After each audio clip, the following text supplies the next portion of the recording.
Anda kembali menyaksikan NTV Prime, kali ini di segmen Dialog. Pemirsa, pimpinan baru Komisi Pemberantasan Korupsi atau KPK kembali membuat gebrakan. Usai menetapkan tersangka dugaan korupsi dana CSR Bank Indonesia, KPK pun menetapkan Sekjen PDI Perjuangan Hasto Kristianto menjadi tersangka atas kasus dugaan suap terhadap mantan komisioner KPU Wahyu Setiawan. Tak hanya itu, KPK juga melakukan pencekalan terhadap Hasto dan mantan Menteri Hukum dan HAM Yasona Lauli untuk tidak berpergian ke luar negeri hingga 6 bulan ke depan. Lalu apa langkah PDI Perjuangan menyikapi pencekalan ini dan apakah gebrakan KPK akan menjadi titik terang pencarian Harun Masiku? Untuk membahas topik ini kami sudah menghadirkan mantan penyidik KPK periode 2013 hingga 2021 Yudi Purnomo Harahap yang sudah hadir di studio. Mas Yudi, thank you sudah hadir. Terima kasih sama-sama. Dan juga kuasa hukum Hasto Kristianto Johannes Oberlin Tobing yang akan menyusul bergabung. Namun sebelum kita berbincang, mari kita simak satu tayangan berikut ini.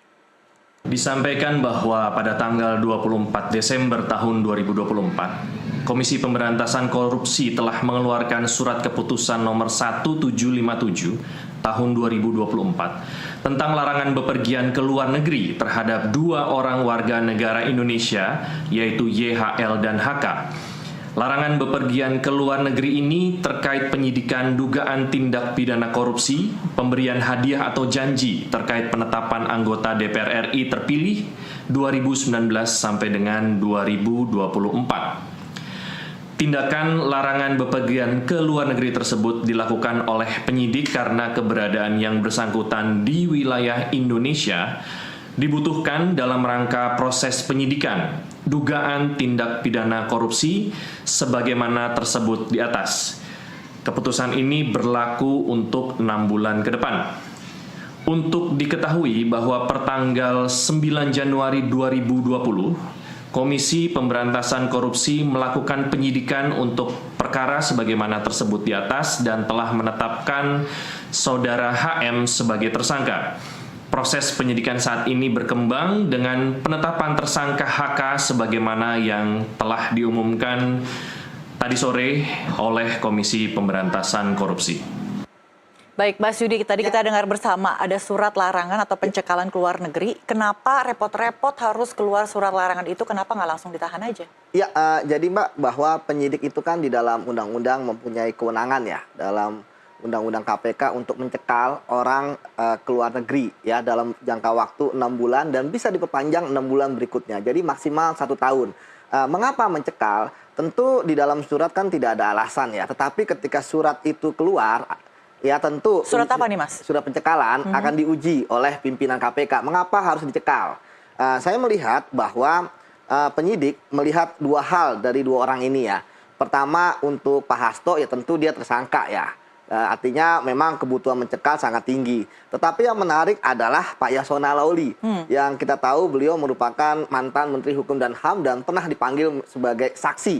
Dan dia merupakan saksi yang terakhir ya sebelum Pak Hasto ditetapkan sebagai tersangka. Artinya saya melihat ya Pak Hasto merupakan saksi kunci bagi penyidik KPK. Sehingga dia dibutuhkan keterangannya sewaktu-waktu. Sehingga tidak bisa mangkir dengan mengatakan di luar negeri. Sehingga posisinya harus diketahui oleh penyidik berada di Indonesia, oleh karena itu dicekal. Kita tahu dalam statement yang disampaikan oleh Pak Yasona ketika beliau selesai diperiksa, itu kan sangat jelas sekali ya, beliau diperiksa terkait dengan masalah pengurusan fatwa, ya kan, karena kapasitas beliau sebagai salah satu petinggi di PDIP lah. Kemudian yang kedua terkait dengan posisi beliau sebagai Menteri Hukum dan HAM saat itu, di mana terkait dengan pelintasan Harun Masiku ketika kita tahu dari video yang viral, disitulah terakhir ya lintasan imigrasi, disitulah kita penyidik maupun masyarakat melihat terakhir kali Harun Masiku muncul di hadapan publik. Yang tentu ini yang menjadi ketertarikan dari penyidik ya, mengapa mereka benar-benar menelusuri ya terkait dengan 2 hal tersebut. Karena apa? Karena ini kembali ke titik nol loh, Mbak.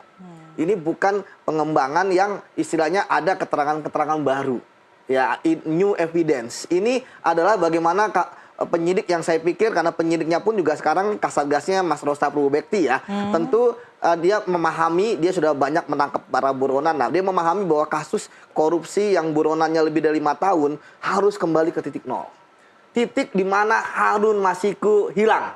Sehingga dari situ akan didapatkan jaring-jaring kemana berikutnya. Karena Mbak, selama ini kan yang berlaku kita tekniknya adalah follow the family. Iya. Nah, artinya ikuti keluarganya, istrinya, ya kan, orang tuanya dan sebagainya. Dan follow the money, aliran transaksi uangnya. Sepertinya penyidik tidak menemukan di situ. Mas Yudi, saya paham kita baru saja mulai ngobrol, tapi kita harus lanjut nanti setelah azan maghrib. Pemirsa tetaplah bersama kami.